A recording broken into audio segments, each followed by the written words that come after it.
স্বাধীনতার ঘোষণা দিয়েছিলেন, যে বাড়িতে আমার বাবা বঙ্গবন্ধু শেখ মুজিব, আমার মা বেগম ফজিলাতুন্নেসা মুজিব, আমার 3 ভাই মুক্তিযোদ্ধা ক্যাপ্টেন শেখ কামাল, মুক্তিযোদ্ধা লেফটেন্যান্ট শেখ জামাল এবং আমার ছোট ভাই মাত্র 10 বছরের আছে, তাকে নির্মমভাবে হত্যা করে। কামাল জামালের নবপরিত বধূ সুলতানা রোজি এবং আমার একমাত্র শেখ আবুল নাসির সহ আমার ভাই শেখ ফজলুল মনি তার অন্তঃসত্ত্বা স্ত্রীকে হত্যা করে।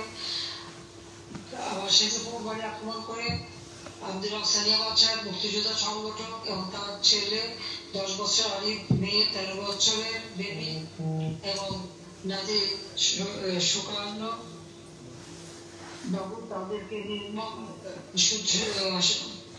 সুকান্ত তাকে হত্যা করে নির্মমভাবে শাহাদাত বরণ করেছে। এবং আমার বাবা military secretary brigadier Jamaluddin, police officer Siddiqur Rahman, Abdul সাহেবের ভারতের পুত্র মুক্তিযোদ্ধা, সাংবাদিক শহীদ সানিয়াবাদ এবং রিন্টু সহ যারা শাহাদাত বরণ করেছে তাদের আত্মার মাগফিরাত কামনা করছি। বাংলাদেশের জনগণের ভোট ও ভাতের অধিকার আদায় করতে যে যারা জীবন দিয়েছে আমি তাদের স্মরণ করি।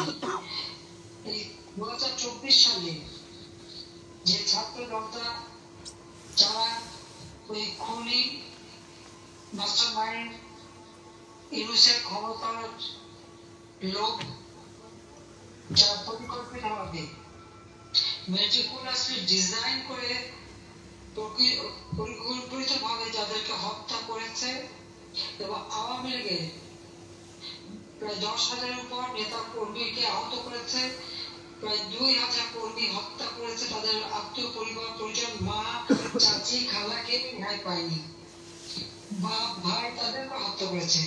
আমি যারা শাহাদাত বরণ করেছে তাদের সকলের আত্মার মাগফিরাত কামনা করি, সকলের আত্মার মুক্তি কামনা করি। এদের হাতে কোনো মানুষের জীবনের কোনো নিরাপত্তা নাই। আজকে বিজয় দিবস, আওয়ামী লীগ গণমানুষের সংগঠন জন্মলগ্ন থেকে বাংলাদেশের মানুষের জন্য আওয়ামী লীগ কাজ করেছে। আজকে আমাদের মাতৃভাষায় কথা বলার অধিকার থেকে শুরু করে স্বাধীনতা, এই আওয়ামী লীগ সংগঠন নিয়ে জাতির পিতা বঙ্গবন্ধু শেখ মুজিব দেশ স্বাধীন করেছেন। এই মহান মুক্তিযুদ্ধে আমরা বিজয় অর্জন করেছি। আমি এই বিজয় দিবসে সমগ্র বাংলাদেশের সকল জনগণকে আমার শুভেচ্ছা জানাই। সেই সাথে বলবো যে আজকে বাংলাদেশ একটা চরম সংকটের মধ্যে দিয়ে যাচ্ছে।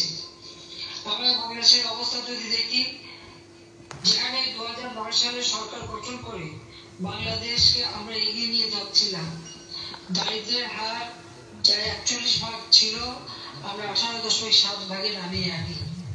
শিশু মৃত্যু হার, মাতৃমৃত্যু হার আমরা কমাই। বাংলাদেশ মানুষের খাদ্য নিরাপত্তা নিশ্চিত করে বিনা পয়সায় 30 প্রকার ওষুধের চিকিৎসা কমিউনিটি ক্লিনিকের মাধ্যমে দিয়ে যাচ্ছি। ভূমিহীন গৃহহীন মানুষকে বিনা পয়সায় আমরা ঘর দিচ্ছি মুজিব বর্ষের উপহার হিসেবে। আমরা খাদ্য নিরাপত্তা নিশ্চিত করেছি।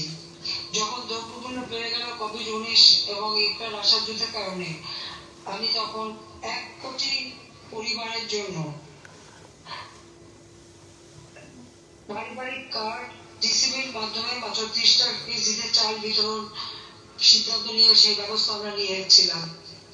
আমাদের বাজেট, যেটা বিএনপি আমাদের 2006 সালে মাত্র 62,000 কোটি টাকা ছিল, সেই বাজেট এই 24 সালে আমরা যে বাজেট দিয়ে এসেছি 7,97,000 কোটি টাকার উপরে বাজেট আমরা দিয়েছিলাম।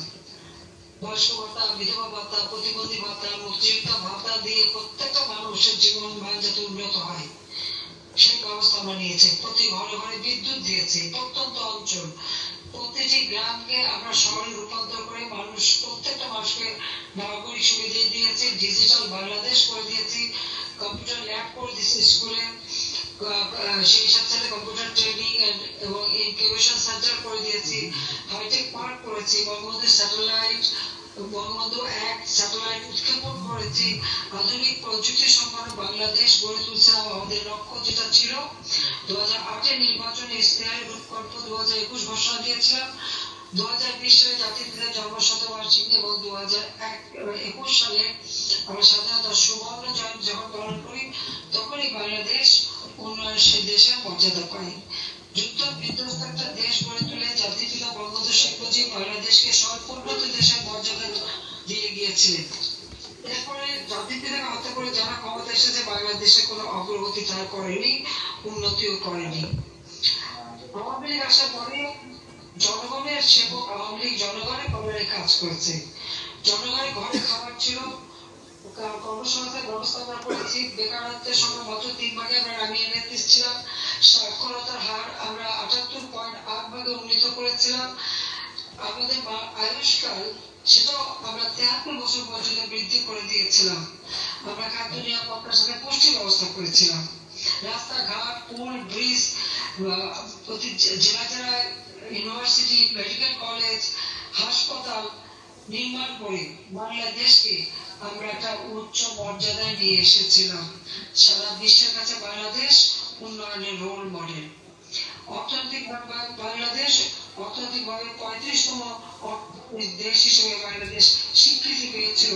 আমাদের লক্ষ্য ছিল 26 সালের মধ্যে আমরা এই বাংলাদেশকে অর্থনৈতিকভাবে 25তম অর্থনৈতিক দেশ হিসেবে আমরা গড়ে তুলব। কিন্তু আমরা যে প্রেক্ষিত পরিকল্পনা করেছিলাম 2021 থেকে 41-এর মধ্যে উন্নয়নশীল দেশ হিসেবে যাত্রা করে আমরা স্মার্ট বাংলাদেশ গড়ে তুলব।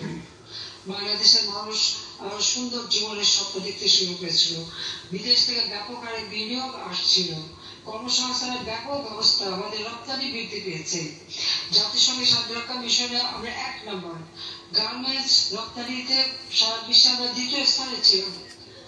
আজকে বাংলাদেশ মাত্র 3-4 মাসের মধ্যে এই বাংলাদেশকে ধ্বংস করেছে এবং বাংলাদেশ আজকে জঙ্গির দেশ। ক্ষমতা লোভে একটা মানুষ একটা দেশে যে এত বড় সর্বনাশ করতে পারে সেটা আমাদের জানা ছিল না।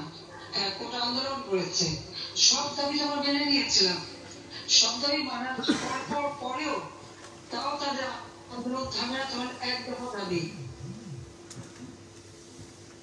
একটা কথার আন্তর্জাতিকভাবে সবাই জানানো উচিত। যখন আমি দেখলাম যে এই কয়েকজন ছাত্র এবং সাধারণ মানুষ তাদের হত্যা করা হলো, 6 জন মানুষ যখন মারা গেল, আমি সাথে সাথে তদন্ত করব। হাইকোর্টের জজ সাহেবের নেতৃত্বে ওরা বিচার বিভাগীয় তদন্ত কমিটি করে দিই, জুডিশিয়াল এনকোয়ারি কমিটি আমি করে দিয়েছিলাম। তারা কাজও শুরু করেছিল। এই আবু সাহেব যে মারা গেল সেই তদন্ত করতে তারা রংপুরে গিয়েছিলেন, কিন্তু দুর্ভাগ্যের বিষয় পুলিশকে হত্যা করা হলো এবং ঝুলিয়ে রাখা হলো। তারা ঝুলেছে সেগুলি তো ভিডিওই আছে, তারা হত্যা করছে সেগুলো ভিডিওই তো দেখা যায়। পুলিশকে পিটিয়ে হত্যা করেছে। ঢাকার সহ সারা বাংলাদেশে প্রায় 250 পুলিশ স্টেশন, থানা এবং পুলিশের যে ফাঁড়িগুলি সব মিলে প্রায় 400 মতো তারা আগুন দিয়ে পুড়িয়েছে, যার ভিতরে পুলিশ ভিতরে থাকা অবস্থায় আগুন দিয়ে পুড়িয়ে ফেলেছে। এরকম বিভৎস ঘটনা। তারপরে আবার পেট্রোল ঢেলে লাশ পুড়িয়ে দিয়েছে, হাত কেটে নিয়েছে। আওয়ামী লীগের নেতা সাতক্ষীরাতে কুপিয়ে হত্যা করে 7-8 টুকরো করে ফেলে দিয়েছে। এভাবে যে কত মানুষকে হত্যা করেছে তার কোনো সীমা নাই। এমনকি মানে আমার গণভবনে আমার মোটর কারে যে পাইলট, সেই পুলিশ তাকেও হত্যা করেছিল। এইভাবে তারা একদিকে পুলিশ হত্যা, আওয়ামী লীগের নেতা কর্মীদের হত্যা করা, সংখ্যালঘু সম্প্রদায়কে হত্যা করা, তাদের বাড়িঘর লুটপাট, অগ্নিসংযোগ, দরগা শরীফ এবং দরগা শরীফ, মসজিদ, মাজার সেখানে আক্রমণ, কবরেও আগুন দেওয়া, যত রকমের জঘন্য কাজ তারা করেছে। তাদের যে মেটিকুলাস ডিজাইন ছিল, প্রথমে আন্দোলন এবং কথা ছিল লাশ ফেলে সরকার পড়ে যাবে, সেই লাশ ফেলা সেটা তারা করছে। যত হত্যা, এই হত্যাগুলি সবই এই ইউনূস এবং তার এই সমন্বয়করা মিলে পরিকল্পিতভাবে এই হত্যাগুলি করে সব দোষ আওয়ামী লীগের উপর, যত মামলা আওয়ামী লীগের নেতা কর্মীদের বিরুদ্ধে এবং সব হত্যা মামলা, হত্যা তারা করে, মামলা দেয় আমাদের নামে। এটাই হচ্ছে দুর্ভাগ্যের বিষয়। আওয়ামী লীগ তো এই হত্যা আজকে সাংবাদিক কথা বলার অধিকার নাই। 300 সাংবাদিকের অ্যাক্রেডিটেশন কার্ড বাতিল,